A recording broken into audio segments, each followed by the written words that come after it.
Bonjour à tous, salam alaikum et bienvenue dans cette nouvelle recette. Aujourd'hui, la recette que je vais vous donner, c'est des ballotines de poulet. Donc, escalopes de poulet. On va mettre du fromage à l'intérieur, on va les rouler, on va les cuire à l'eau, on va les sortir une fois qu'elles sont cuites. On va mettre de la chapelure panko pour le croustillant. On va les remettre dans le four pour éviter la friteuse. Et après ça, une fois que c'est fini, on va les découper. On va les mettre dans un plat à gratiner. On va mettre une sauce une sauce crème champignon par-dessus et on va venir gratiner. C'est un plat gourmand de fou. Donc pour cette recette, on aura besoin de poulet. Je vais profiter pour vous montrer comment on nettoie le poulet et comment on le découpe. On aura besoin de poivre, ail en poudre, épices pour poulet. Ça, c'est pour les œufs parce que nous, on va mariner les œufs. On aura besoin de chapelure panko, la chapelure chinoise, on aura besoin de champignons, de fromage gouda et éventuellement, pour ceux, moi, je veux montrer cette alternative, mais on peut cuire les ballotines de poulet en vapeur. Pour ceux qui n'ont pas seulement, je vais vous montrer la technique pour les cuire à l'eau directement. Voilà, on va commencer directement par la découpe de notre poulet. On va venir ici, ce qu'on avait dit, on va détacher ça.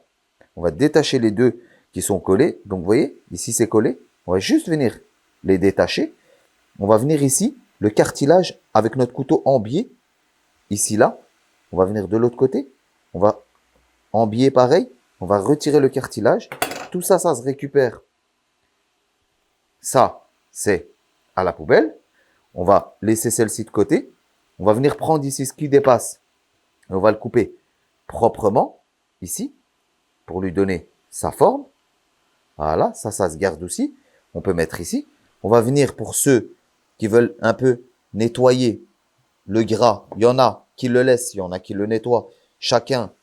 Parce que faut pas oublier que le gras, ça n'est que du goût. Donc voilà, nous on va quand même un peu le nettoyer ici. Voilà, on va venir nettoyer ce qui dépasse ici. On va venir retirer ici tout ce qui est gras. Voilà, proprement. Voilà. Et ce qu'on va faire ici, c'est qu'on va venir mettre sa main dessus. Je vais peut-être vous montrer de ce côté-là. On va trancher ici une première fois. On va regarder qu'on a bien tranché vers le milieu. On remet son couteau à cette place. Et on va venir trancher tout doucement sans s'approcher du bord. Et puis, on va l'ouvrir ici. Vous connaissez le marteau à viande ? Alors, c'est un marteau pour les viandes, pour pouvoir aplatir une viande. Mais beaucoup ne savent pas l'utiliser. Ils prennent le marteau et ils tapent sur la viande directement. Ça va jamais fonctionner. Pour que ça fonctionne, on prend du cellophane, on vient recouvrir notre viande, que ça soit du bœuf, que ça soit du veau ou du poulet, c'est toujours la même chose que ça se travaille. On vient la recouvrir et seulement après, on va venir la frapper avec le marteau pour l'élargir. Pourquoi on va faire ça? On va l'élargir pour qu'après on puisse mettre le fromage qui a assez de place pour la rouler et pour la rendre ballotine. On se retrouve après que je l'ai tapé. Gianni, la personne qui filme, d'ailleurs tous ses réseaux sociaux sont en description, n'hésitez pas à vous abonner, m'a fait une super remarque. Il m'a dit, et si t'as pas de marteau comme toi, tu fais comment? Je lui dis, tu prends n'importe quoi et tu tapes. Il m'a dit, mais pourquoi tu le montres pas, justement? Et c'est vrai, on va prendre le premier truc qui nous... Voilà, on va prendre cette petite poêle. Ici, on va venir, toujours avec le cellophane au-dessus, on va venir taper, toujours en allant vers l'extérieur. Mais le plus important, ça reste le cellophane. Donc voilà, je vous montre avec ça qu'on peut frapper notre viande. Bon, ça sera jamais un marteau à viande, mais partons du principe que les gens n'ont pas forcément de matériel professionnel ou quoi à la maison. Donc voilà, on tape ici. Regardez déjà notre escalope de poulet ici. Regardez comment elle s'est élargie. Juste avec ça. Donc voilà. Bon, allez. Voilà notre escalope de poulet. On l'a assez aplati. On va venir prendre simplement notre fromage gouda. Mais il faut pas suivre tout. Tout n'est pas conventionnel. Vous voulez mettre de la mozzarella, de l'emmental, vous mettez ce que vous voulez. Ce qu'on va faire ici, c'est qu'on va venir, on va, comme si on la roulait ici. Mais sans serrer. Dans un premier temps, on va juste venir lui donner cette apparence-là. On est d'accord? On vient avec notre cellophane. On va venir ici, on va la prendre, on va la déposer ici. On va venir la rouler. simplement. Et là, on va se mettre à serrer tout en tirant vers l'extérieur. D'accord? Jusque là, voilà. Là, on va juste venir rouler. Et c'est ici qu'on va simplement la rouler et on va en faire une ballotine. J'ai déjà mis mon eau à chauffer et je vais juste la déposer dedans. Simplement, je vais juste la déposer dedans. Et après, une fois qu'elle sera cuite, on n'aura plus qu'à la passer au four pendant quelques minutes pour qu'elle croustille bien, pour que le panko soit bien croustillant. Et à partir de là, on va repartir sur notre sauce quand on la met en cuisson. Je mets ça à cuire et je reviens vers vous pour qu'on prépare la crème champignon. À tout de suite. On va passer à notre crème champignon et on va essayer de faire la crème champignon qui se rapproche le plus de la crème champignon traditionnelle. Pour ça, on aura besoin de champignons, du beurre, un peu de crème. J'ai dit, on va essayer de se rapprocher. On va garder nos champignons les plus gros possibles.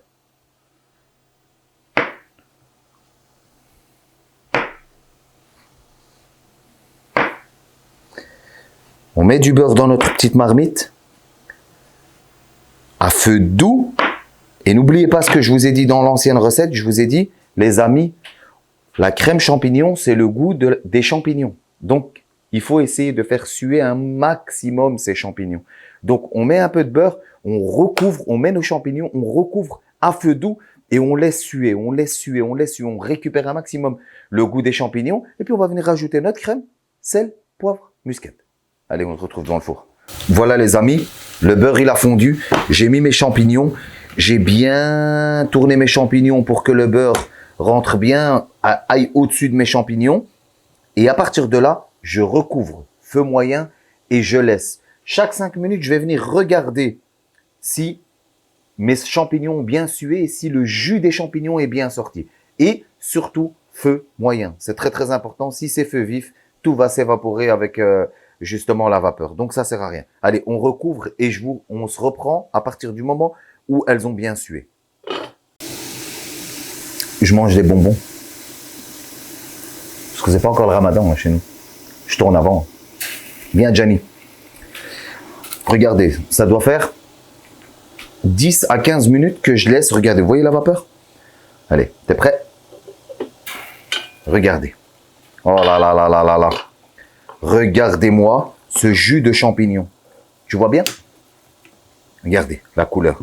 On a récupéré tout le goût des champignons. Maintenant, à ce moment-là, on va rajouter notre crème, simplement. On va saler, poivrer et un tout petit peu de noix de muscade. C'est tout ce qu'on va faire. Viens voir. Comme ça, on va voir comment la couleur de la crème va devenir. Regardez. Dès que je mets, vous voyez, regardez, elle est encore orangeâtre, brunâtre, pardon. Et on va rajouter notre crème, 25 centilitres, pour avoir une bonne portion pour une personne. On sale, on poivre et on met de la muscade avec le poivre noir moulu de chez Mia Trading. Parce que ce sont mes partenaires. D'ailleurs, un grand merci à eux de me soutenir depuis toutes ces années. On travaille ensemble et ils me soutiennent, ils m'ont pas lâché. Et franchement, je peux que leur être reconnaissant. Regardez tous les produits qu'ils m'ont laissés pour faire mes recettes. Je peux montrer ici toutes les épices. Et j'ai des sauces, et j'ai des fruits secs, etc., etc., etc. Bon, voilà. Je vais mettre encore une petite pincée de noix de muscade. Je laisse à feu moyen et je laisse ma sauce réduire. Je rajoute un peu de noix de muscade. Voilà. Les amis, c'est prêt. Donc là, je rajoute plus rien. Le seul truc que vous devez faire, c'est saler au fur et à mesure jusqu'à quand vous avez le goût du sel que vous recherchez. Il y en a qui mangent salé, il y en a un peu moins. Là, on va laisser réduire un maximum. Et à partir de ce moment-là, vous aurez la crème champignon qui se rapproche le plus de la crème champignon traditionnelle. Parce que c'est encore différent, la crème champignon traditionnelle. Donc là, on laisse réduire. Notre ballotine, elle est presque cuite. On la sort et on va la paner ensemble. Voilà, on a récupéré la ballotine de poulet. Tu peux venir, Gianni? Voilà, regardez le fromage. Oh là là là, il faut garder ça parce que ça ne doit pas s'échapper. Elle est cuite. C'est-à-dire que maintenant, ce qu'on va faire, c'est qu'on va essayer d'être un peu plus diète que habituellement. Et on va éviter de cuire ça à la friteuse parce que dans l'huile, pour moi, c'est un peu trop. Donc, on va la mettre au four. J'ai préchauffé mon four à 200 degrés. Ça fait 23 minutes qu'il tourne déjà. Et je vais venir épicer mes œufs. C'est ce que je vais épicer. Je vais pas épicer, moi, mon escalope de poulet. Parce que de toute façon, il y aura une adhérence. Ça va adhérer à mort entre mes œufs et ma chapelure panko. Et donc, je suis sûr que ça sera épicé. Donc, je viens, je mélange. J'ai mis mes épices dans mes œufs. Il y a beaucoup de gens qui préfèrent épicer l'escalope de poulet, mais moi, je préfère les œufs. Comme ça, je suis sûr que il y a assez d'adhérence entre le panko et mon poulet et que ce qu'il y a entre est épicé, justement. Je prends mon poulet, je le tourne, je gratte, je prends à mort de l'œuf, à mort, pour que j'ai une superbe adhérence avec le panko. Et puis, je viens le jeter dans le panko et juste je vais mélanger. Juste, je vais la mélanger, regardez. Voilà.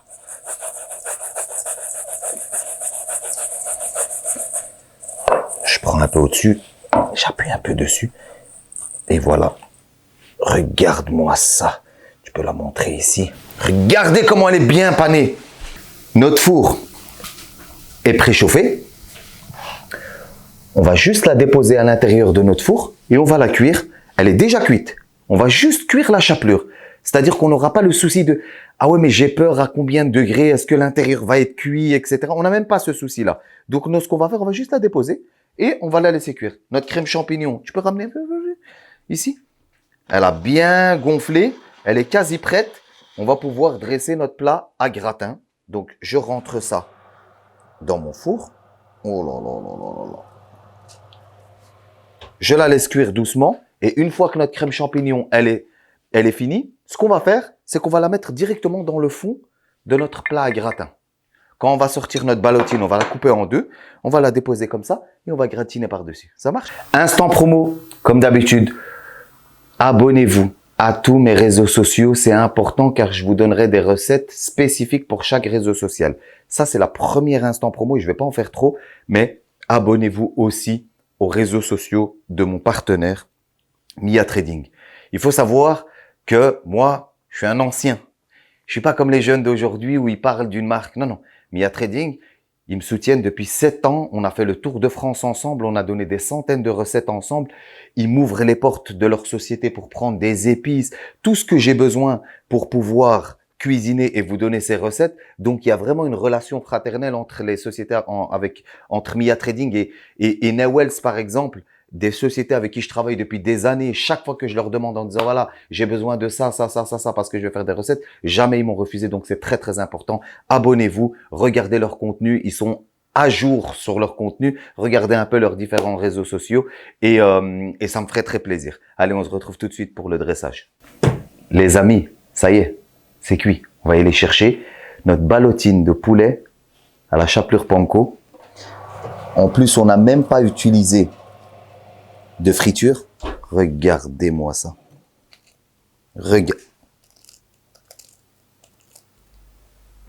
On va faire de l'ASMR, attends.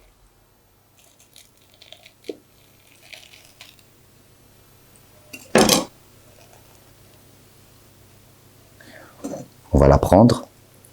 On va la mettre dans notre plat à gratiner. On va prendre notre crème champignon. On va venir la mettre par-dessus. Regardez-moi ça.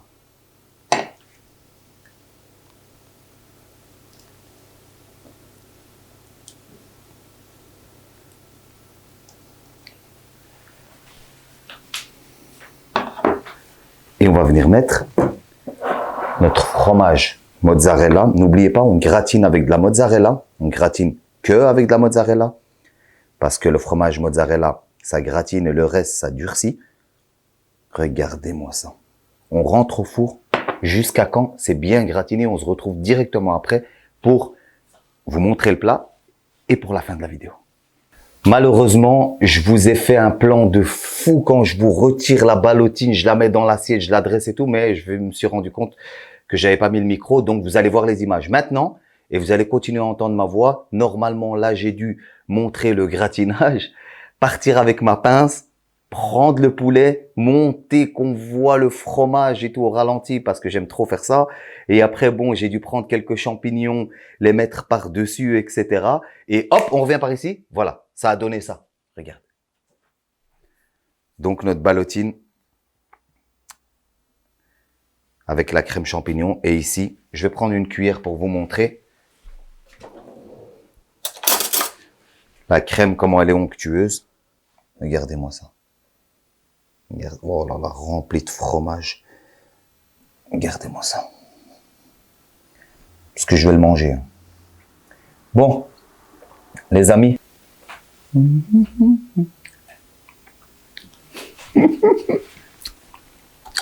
Merci à tous d'avoir suivi cette recette. C'est un plat excellent. N'hésitez pas à le refaire et de me donner en commentaire votre avis. N'oubliez pas de suivre Gianni parce que il fait un travail excellent. Suivez-le sur ses réseaux sociaux. Allez voir ce qu'il fait. C'est en description. N'oubliez pas de suivre mon partenaire également. Et on se dit à demain pour une nouvelle vidéo. Salam.